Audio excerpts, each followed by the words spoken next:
If you wish, we can consider divorce, but I'd like to continue living with our son." Despite John berating me extensively, he looked satisfied as he took a deep breath. I pondered how to respond, and our son, who had been waiting in the background, stepped forward. "Dad, if you don't know, let me tell you," our son said, pointing at his father's mistress. His words made me break into a cheeky smile. "My name is Jennifer. I turned 42 this year, currently working as a freelance illustrator. We've been married for 15 years, and we have a son in 8th grade. Throughout our marriage, John has jumped from job to job, not lasting very long. Most of our income comes from my work as I balance housework, raising our child, and my job. Working from home became a necessity as John took sporadic short-term jobs. Despite being a newbie in the freelance world initially, my efforts resulted in a stable income and consistent work. Referrals from former clients led to new projects, and I now illustrate educational magazines and brochures. With David growing up, I managed to work from home and go out for work a few times a week. The three of us lived harmoniously, but John's lack of direction troubled me. At 44, he seemed content with his aimless life, rarely working full-time. Despite having free time, he didn't contribute much to housework or child raising. John's disinterest in our son David, who was entering his challenging teenage years, frustrated me. David, although not very talkative, occasionally helped with chores without being asked. However, John showed no interest in our son and rarely assisted with household responsibilities. Lately, John had been coming home late more often, and I couldn't shake off my unease and frustration. Even on days when he claimed to be working, I suspected he might be doing something else. His sudden interest in picking up and dropping off David at his basketball club raised suspicions, as it contradicted our household rule of always having a parent handle these tasks. While I appreciated the help, something felt off, and my suspicions started to crystallize over the past few months. As I passed by the place where David goes, I decided to take a different route home for a change of scenery. While shopping near David's facility, I unexpectedly spotted John, who wasn't supposed to be there. He had claimed he'd be late tonight due to out-of-town work. To my surprise, he was chatting happily with a woman who appeared to be one of the staff members from the basketball facility. A sense of unease washed over me as I observed the two of them. The woman noticed me and tilted her head, asking, "Excuse me, are you David's mom?" I reluctantly confirmed, and she thanked me for my son being in her care. Awkwardly nodding, I engaged in small talk with her, curious about her role at the facility. Ignoring my husband, who seemed rigid and tense, I attempted to gather information. The woman introduced herself as Jessica, but I couldn't help but wonder why she didn't provide more details about her role with David. Ignoring my puzzled expression, my husband seemed eager to end their conversation. On the way home, we didn't speak, and he deliberately avoided eye contact, appearing distant. His recent late returns and eagerness to handle drop-offs and pickups, combined with his strange behavior after being spotted, fueled my suspicions. I couldn't shake the feeling that Jessica had something to do with it. As we walked home, I wondered if he was having an affair with this younger woman. In my heart, I sensed a change since he began doing the drop-offs and pickups. He had become noticeably distant, and when I inquired about his behavior, our son responded curtly, displaying annoyance. Chasing after our reluctant son and forcing him to the facility every day felt wrong. My suspicions grew, and soon they were confirmed. One day, as I casually dropped by, Jessica found excuses to visit our home more frequently. While she mentioned our son, it became clear that it was just a pretext. She always appeared when my husband was home, not me or our son. Watching them cheerfully converse in the living room, I was certain of John's infidelity. A month after noticing odd behavior, my husband began coming home later and occasionally leaving for days. When I jokingly remarked about his late return, suggesting he spare me the cheating, he abruptly stood up and glared at me. "Just stick to your work. I'm taking care of David, so don't pry into it unnecessarily," he retorted before leaving the living room with a sigh. I seethed with anger at being told as if he was handling everything, when in reality, he had left all the housework and the responsibility of taking care of David to me. My frustration surfaced during one of our petty disputes, and David, who had been silently observing, finally spoke up. "What's the matter, Mom?" David questioned, having noticed the tension. Trying to downplay it, I asked about him and why he was up at that hour. David, stepping out of his room, stared at me before hesitantly sharing his observations about a female staff member he suspected to be his father's mistress. According to David, this woman, Jessica, would frequently approach him at the facility, annoying him with her clinginess. He felt frustrated that she had started coming to our house, a sentiment I shared. It was evident that my son disliked having someone from his basketball club imposing on our home, providing me with a sense of relief. However, the problem persisted. Returning home from a client meeting, I heard cheerful conversation in the living room, the voices of John and Jessica. David was noticeably absent, holed up in his room. Upon entering the living room, both John and Jessica turned their eyes toward me. Jessica, with unwavering confidence, greeted me. "Welcome back, David's mom." I ran into John, so he invited me in, Jessica said, addressing my husband by his name, a fact that deeply unsettled me.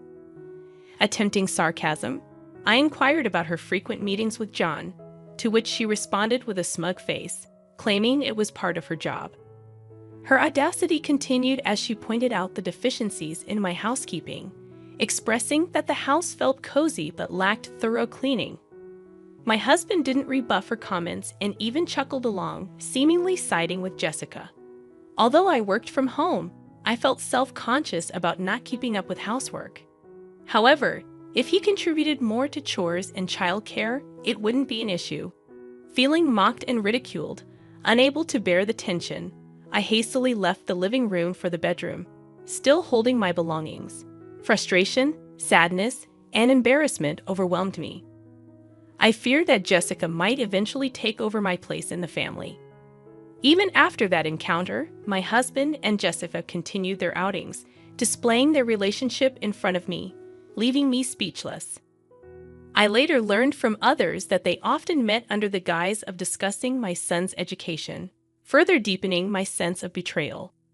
Realizing the need for evidence during my husband's frequent absences, I embarked on a search that uncovered undeniable proof of his infidelity. Despite his claims that we couldn't afford gifts for birthdays or anniversaries, I stumbled upon receipts from motels, upscale restaurants, and high-end watches and jewelry in his coat pocket. Even places he insisted were beyond our financial reach had receipts, suggesting he frequented them with his mistress, not his wife.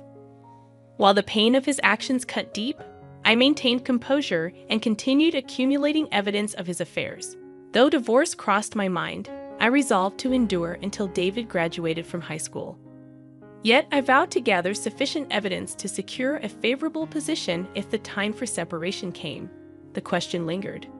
Where was the money for his affair coming from? As I pondered, I remembered our house's savings account for my son's college fund. A chill ran down my spine as I checked the transactions, revealing substantial withdrawals over the past few months. Shockingly, the balance had significantly decreased. The money meant for our son's education was being used for his selfish needs. The betrayal against our child overshadowed the betrayal against me as his wife.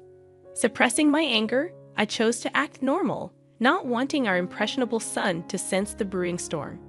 I carried the burdens alone, trying not to burden our son who was studying diligently. However, stress took its toll, leading to small mistakes in household chores and at work. Even longtime client Mrs. Smith noticed my worn-out state, expressing concern and offering comfort. While I struggled, my husband reveled in his affair, seemingly more relaxed without my interference.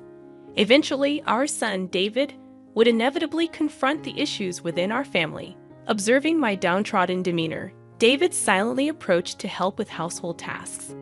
"I kind of know what's going on, huh?" he said, folding laundry.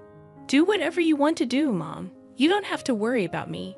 His thoughtful actions, though sparing in words, warmed my heart and intensified my anger toward the traitor who touched the money reserved for our son's future. Retribution for this betrayal became a necessity. Contemplating whether to reach out to the person who had promised support, I weighed the options before me. With clenched fists, I vowed vengeance on my husband and his mistress. One evening, he suddenly announced a week-long work trip for training in another state. However, skepticism arose. The restaurant chain he worked for operated solely within our state, with no offices outside. His earlier boast about the job's perks included not having to relocate out of state.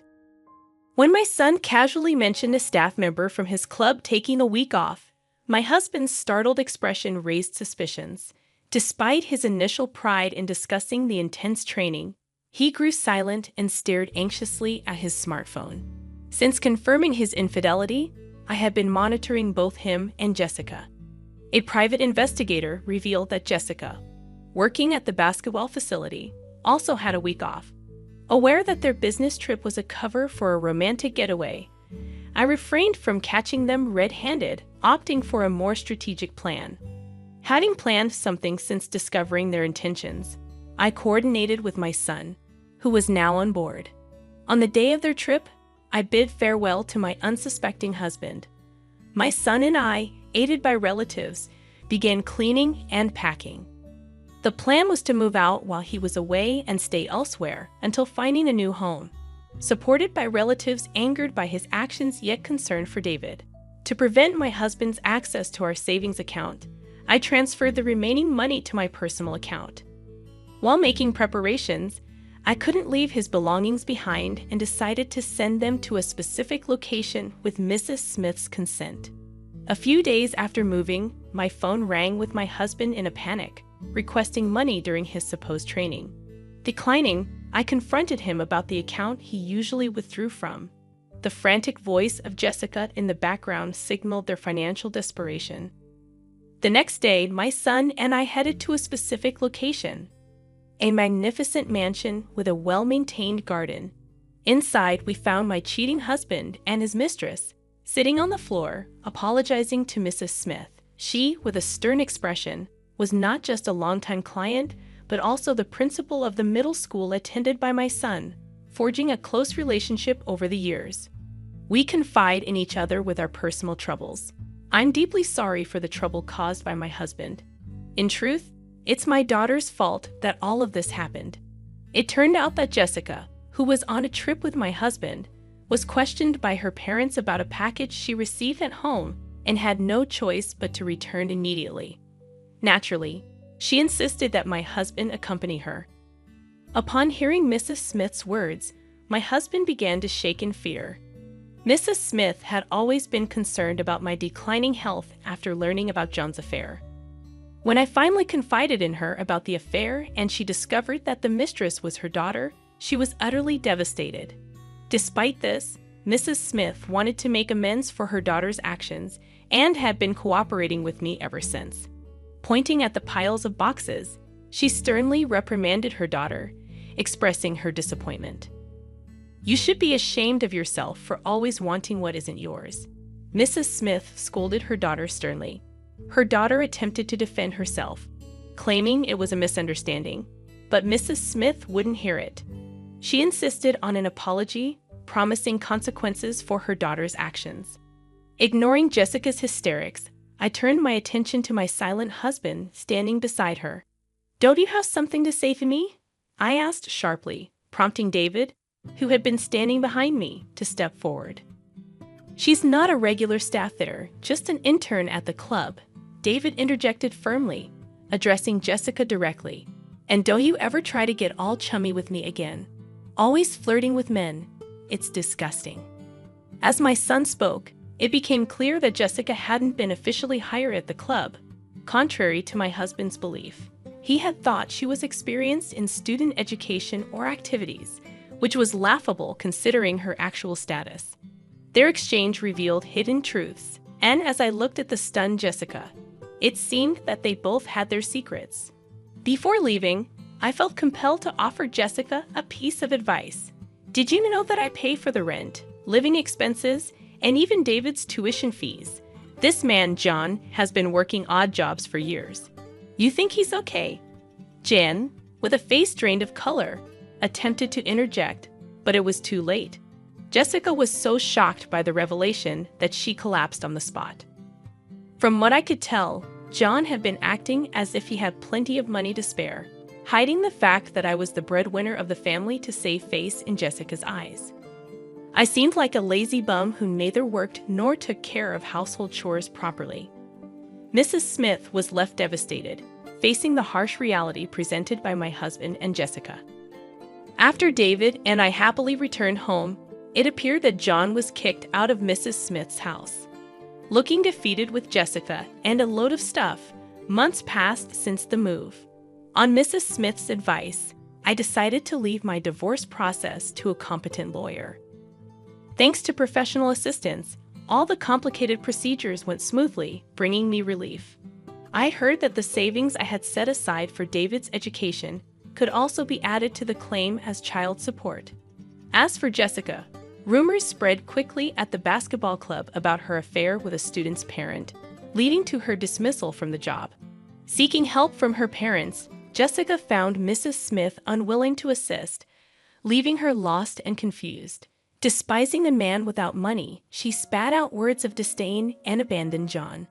Despite John's attempts at reconciliation, neither David nor I were willing to agree. Mrs. Smith felt terribly guilty for her daughter's role in ruining a family. I held the downcast principal's hand and said, "Let's keep working together." I'm truly grateful for the principal, thanks to whom I found a new job. Work has been going smoothly, and life with just David and me is filled with hope. David's joyful smile touched my heart as he casually expressed, "The job you do, Mom, is really amazing. You're the mom I'm proud of." Looking at a magazine featuring my illustrations, I discreetly wiped a tear from my eye. I want to keep pursuing my career as an illustrator, but above all, I want to work even harder for my precious David.